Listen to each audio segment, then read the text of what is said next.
प्रिय बहनों और भाइयों, भांजे और भांजियों, आज आपसे चर्चा करते समय मेरे मन में संतोष का भाव है। पिछले 2 महीनों में हम सब ने मिलकर कोरोना के खिलाफ एक भयानक युद्ध लड़ा है। ये 2 माह मेरे जीवन का सबसे भयानक दौर था। कोरोना से इस युद्ध में हमने नुकसान भी बहुत उठाया है, कई अपनों को खोया है, जख्म गहरे हैं, दर्द बड़ा है। कल ही मैंने उन बेटे बेटियों के खाते में जिन्होंने अपनी माता और पिता दोनों को खो दिया था, पेंशन की राशि डाली है। उन बच्चों का हम सदैव ख्याल रखेंगे। लेकिन आज मैं ये कह सकता हूं कि आप सबसे मिलके अब कोरोना संक्रमण से लड़ाई जीतने के कगार पर हम पहुंच गए।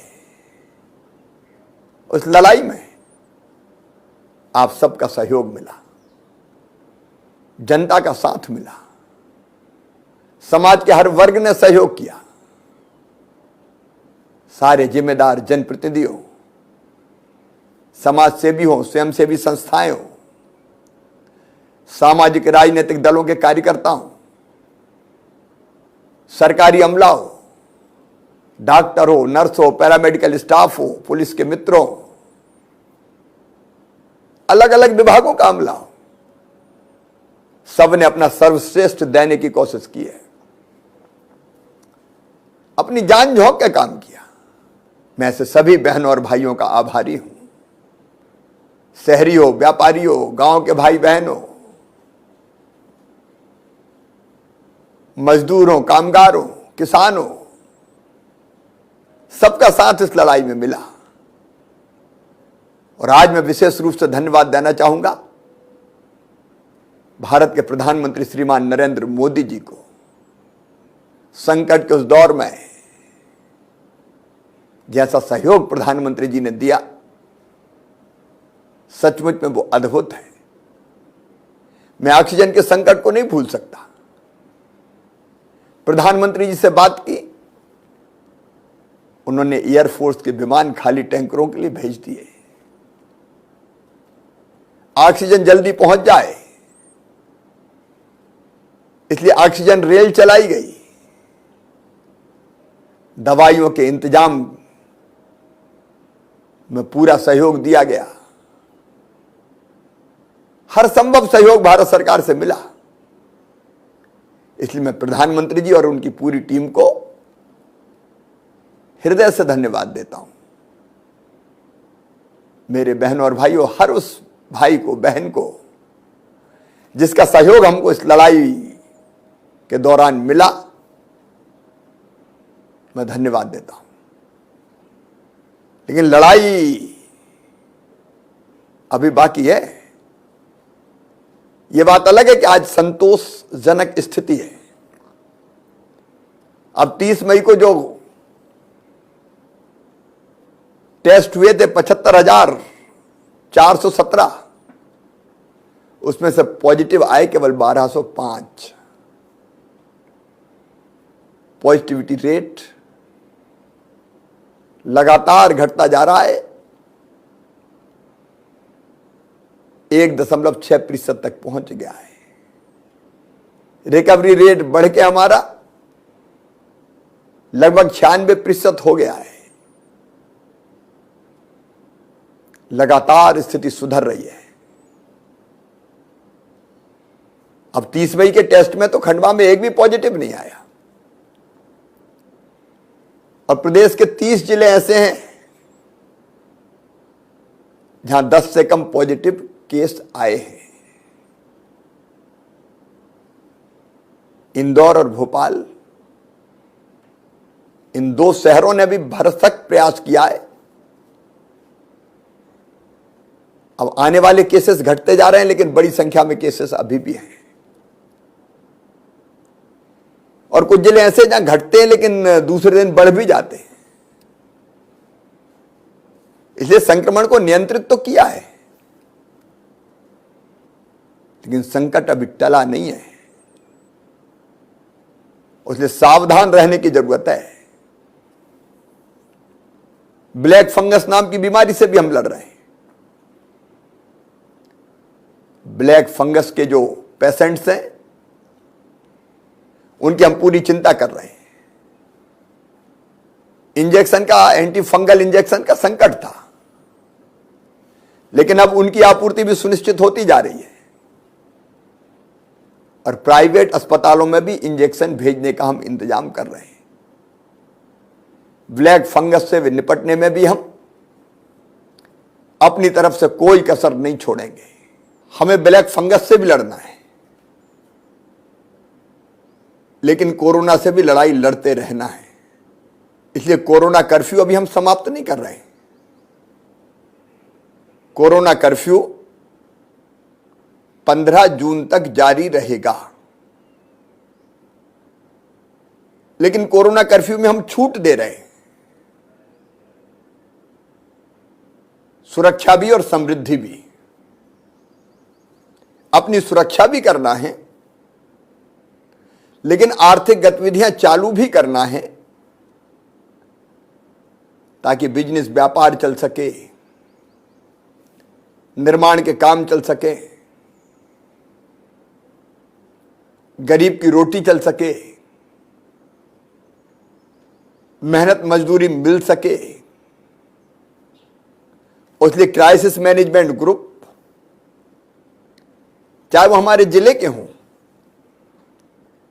चाहे वो हमारे ब्लॉक के हों, वार्ड के हों, गांव के हों, उन्होंने अपने अपने हद तय किया है कि 15 जून तक कौन सी गतिविधियां चलेगी और कौन सी गतिविधियां नहीं चलेगी। लेकिन कुछ गतिविधियां ऐसी है जिन पर पूरे प्रदेश में प्रतिबंध रहेगा, और अपनी सुरक्षा के लिए, संक्रमण को रोकने के लिए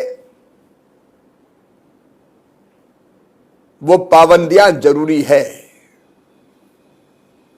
सभी सामाजिक, राजनीतिक, धार्मिक आयोजनों पर प्रतिबंध रहेगा।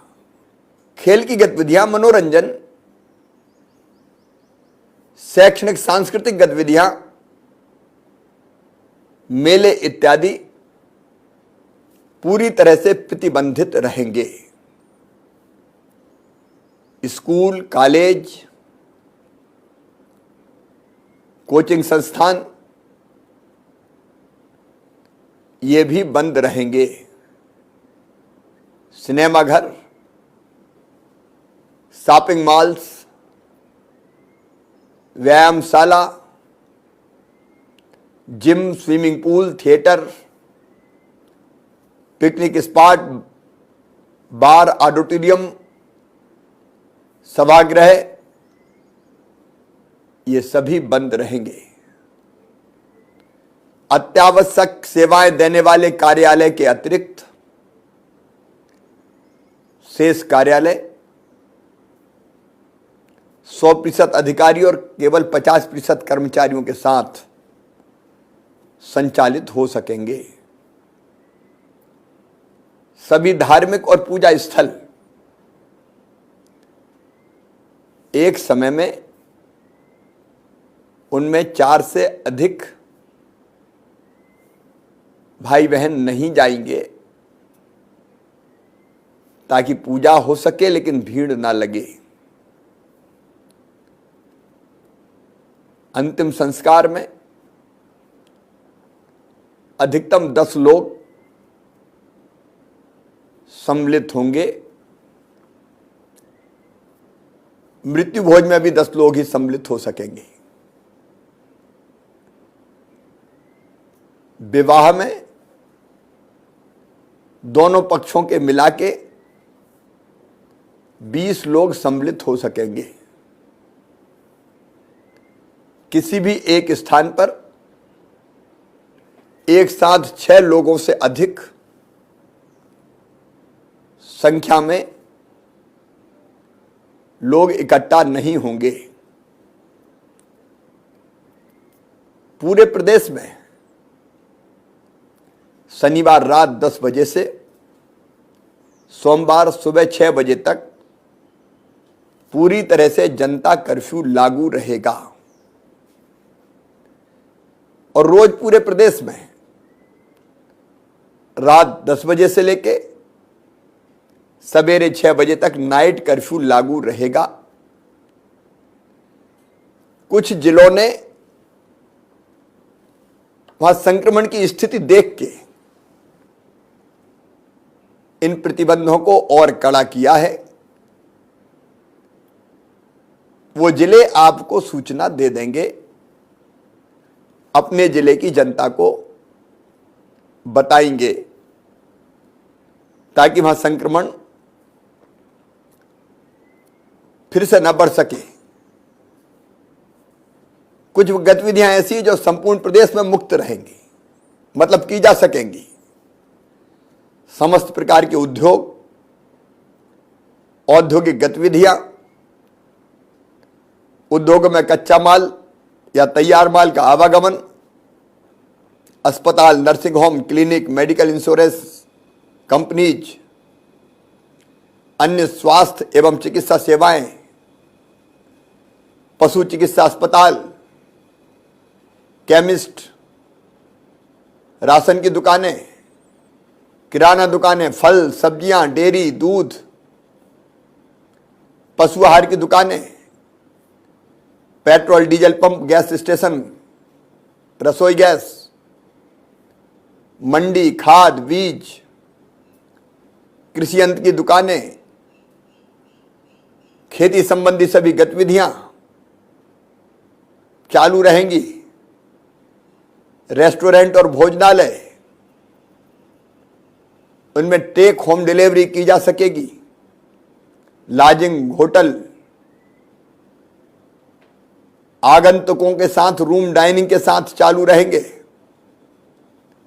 बैंक, बीमा कार्यालय, एटीएम, प्रिंट एवं electronic media, cable operator, bank, insurance, non banking finance कंपनियां, सहकारी साख समिति, केस मैनेजमेंट एजेंसी आदि का संचालन एवं आवागमन, electricians, plumber, carpenter, motor mechanic, IT service provider, इनका आवागमन, एम्बुलेंस, ऑक्सीजन टैंकर्स का संपूर्ण प्रदेश में आवागमन, अस्पताल, नर्सिंग होम और टीकाकरण हेतु आवागमन कर रहे नागरिक, कर्मचारी, सार्वजनिक परिवहन, चाहे वो बसों या ट्रेन के माध्यम से हो, सब प्रकार के सामान और माल की आवाजाही, निजी सुरक्षा सेवाएं, घरेलू सेवा देने वाले यथा कपड़ा धोने वाले, driver, house help, made, cook आदि का आवागमन, ई कॉमर्स कंपनियों से तथा अत्यावश्यक वस्तुओं की दुकानों से होम डिलीवरी, रेड जोन के बाहर के ग्रामों में समस्त मनरेगा से संबंधित कार्य, ग्रामीण विकास एवं अन्य विभागों के निर्माण कार्य, तेंदुपत्ता के संग्रहण का काम, तेंदुपत्ता तोड़ने का काम, फायर ब्रिगेड, टेलीकम्युनिकेशंस, विद्युत प्रदाय, रसोई gas, petrol diesel, kerosene tanker, home delivery सेवाएं, दूध एकत्रीकरण और वितरण, फल सब्जी के परिवहन, डाक एवं अन्य कोरियर सेवाएं, मोहल्लों कॉलोनियों में एकल दुकानें, कोल्ड स्टोरेज एवं वेयर हाउसिंग की सर्विसेज, समस्त सिविल मरम्मत कार्य तथा नवीन कंस्ट्रक्शन गतिविधियां, परीक्षा केंद्र आने एवं जाने वाले परीक्षार्थी, परीक्षा केंद्र एवं परीक्षा आयोजन से जुड़े कर्मी, अधिकारी गणों का आवागमन, ऑटो, ई रिक्शा, इनमें 2 सवारी, टैक्सी, निजी 4 पहिया वाहन में ड्राइवर सहित 3 सवारी, कोविड प्रोटोकॉल के साथ, जिला स्तर पर परंपरागत लेबर मार्केट कोविड प्रोटोकॉल के साथ, व्यक्तियों और वस्तुओं का राज्य के भीतर और राज्य के बाहर आवागमन, ये सब चीजें जारी रहेगी, इन पर कोई प्रतिबंध नहीं रहेगा। अन्य चीजों के बारे में अलग अलग जिला अपनी स्थिति अपने जिले के बारे में रखेंगे। बहनों और भाइयों, इन सारी गतिविधियों को चालू रखते हुए हम कोविड के संक्रमण पर नियंत्रण कैसे करेंगे, उसकी भी व्यवस्था हमने बनाई है। हम पूरे प्रदेश में लगातार बड़ी संख्या में टेस्ट जारी रखेंगे। 75,000 से कम टेस्ट नहीं होंगे। संक्रमण हो चाहे ना हो, टेस्ट जारी रहेंगे। मेरी आपसे अपील है, सैंपल देने में सहयोग करें, क्योंकि जिले के हर हिस्से में सैंपल लेना होगा, ताकि किसी भी हिस्से में अगर संक्रमित भाई बहन हो तो तत्काल हम पता लगा लें। अगर कोई भाई बहन पॉजिटिव निकलता है तो उसको आइसोलेट करेंगे, कोविड केयर सेंटर में ले जाएंगे, घर में जगह तो वहीं रखेंगे। फिर दूसरी चीज, हम कॉन्ट्रैक्ट ट्रेसिंग करेंगे, मतलब उसके संपर्क में आने वाले जितने लोग हैं उनका भी हम सैंपल लेके टेस्ट कर लेंगे, ताकि उनमें से अगर किसी को संक्रमण हो तो तत्काल पता लगाया जा सके।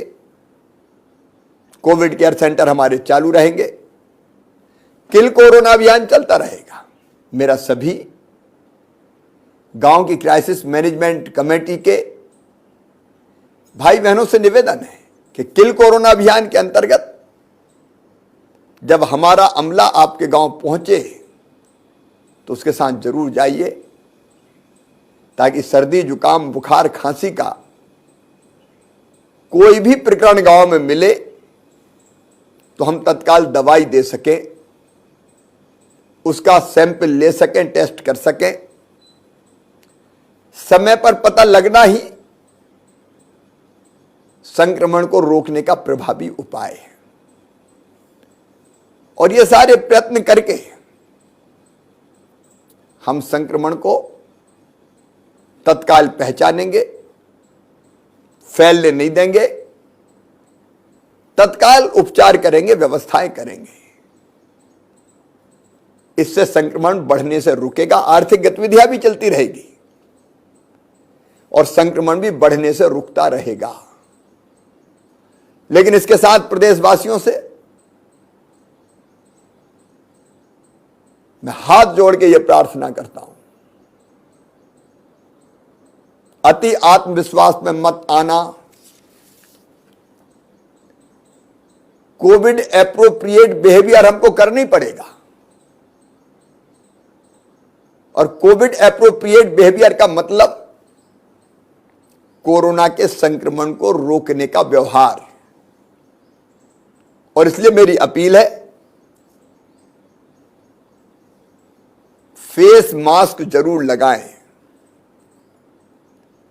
मास्क से नाक और मुंह चेहरा ढकें, मास्क के बिना जीवन नहीं चल सकता। इसको अपनी दिनचर्या का अंग बनाएं। मास्क ना पहनना सामाजिक अपराध है, उसलिए कोई नहीं पहनेगा तो कार्रवाई भी होगी, क्योंकि वो बचाने के लिए जरूरी है, संक्रमण फैलने से रोकने के लिए जरूरी है, आपके लिए जरूरी है। मास्क नहीं तो सामान नहीं, मास्क नहीं तो बात नहीं, मास्क नहीं तो आना जाना नहीं। यह अभियान हम सबको चलाना होगा। अपने हाथों को साबुन या सैनिटाइजर से लगातार साफ करते रहें। 2 गज की दूरी जरूरी है, आपको बना के रखनी पड़ेगी, और जरूरी ना हो तो घर से बिल्कुल ना निकलें। भीड़ भाड़ वाली जगह पर नहीं जाएं। मेरे व्यापारी भाई, दुकानदार, आपके लिए कुछ नियम बनाए जा रहे हैं, उनका पालन करें। दुकान के सामने गोले बनाए ताकि आने वाले ग्राहक दूरी बना के रख सकें, यह जरूरी है। और मैं एक सलाह और दूंगा, सवेरे हो सके तो पैदल जरूर घूमें, व्यायाम जरूर करें। इम्यूनिटी बढ़ाने का, अपने आप को निरोग रखने का योग तरीका है। इसलिए योगाभ्यास ये शारीरिक के साथ साथ मानसिक बल भी प्रदान करता है। और प्राणायाम कृपया करके जरूर करें। कोरोना के जितने भी प्रोटोकॉल हैं उनका कड़ाई से पालन करें। और एक बार मैं फिर कहना चाहता हूं कि जरा भी लक्षण हो तो छुपाए ना, छुपाना ही घातक है।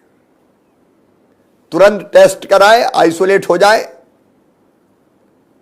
ताकि आप संक्रमण के स्प्रेडर ना बने, संक्रमण फैलाने वाले ना बने और स्वयं भी बचे। और इसके साथ कृपया करके टीका जरूर लगवाएं। टीका सुरक्षा चक्र है। टीकाकरण के लिए विशेष अभियान चलाया जाएगा। उस अभियान में सहयोग करें। कुछ लोगों ने भ्रम का वातावरण बनाया है, वो समाज के, आपके हितचिंतक नहीं है। और इसलिए आप भी टीका लगवाएं। आपके गांव में भी क्राइसिस मैनेजमेंट कमेटी, वार्ड में, शहर में प्रेरित करें टीकाकरण के लिए। मैं बच्चों के लिए फिर अलग से बात करूंगा। उनकी परीक्षाएं, उनकी शिक्षा, उसके लिए मंत्रियों के एक समूह बनाया है। उसकी क्या व्यवस्था होगी, इसके बारे में जल्दी मैं चर्चा करूंगा। यह तीसरी लहर की बात हो रही है। तीसरी लहर क्या है? तीसरी लहर कुछ नहीं, हमारी लापरवाही और असावधानी। यह तीसरी लहर को जल्दी जन्म दे देगी। और लापरवाही का मतलब क्या है?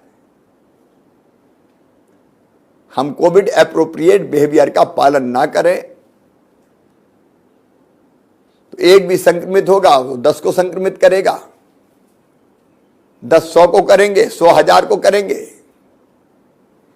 और संक्रमित अगर घूमते रहे तो फिर विस्फोट हो जाएगा। इसलिए तीसरी लहर से बचने में हमें भी बहुत महत्वपूर्ण योगदान देना है। आवश्यक तैयारी हम सब करेंगे।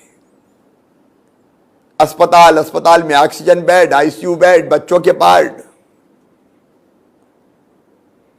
उस पर समानांतर रूप से हम काम कर रहे हैं। लेकिन मेरा विश्वास है कि हम आत्मानुशासन, आत्मसंयम रखेंगे तो काफी हद तक तीसरी लहर पर काबू पा पाएंगे। आखिर कब तक संक्रमण फैलने के बाद हम बंद करेंगे गांव शहर को? इसलिए आइए ऐसी जीवन शैली अपनाएं, वायरस संक्रमण फैला भी ना पाए, क्योंकि उसके साथ ही जीना, वायरस तो अभी रहेगा। काम धंधा भी चले और संक्रमण को भी नियंत्रित करते रहे।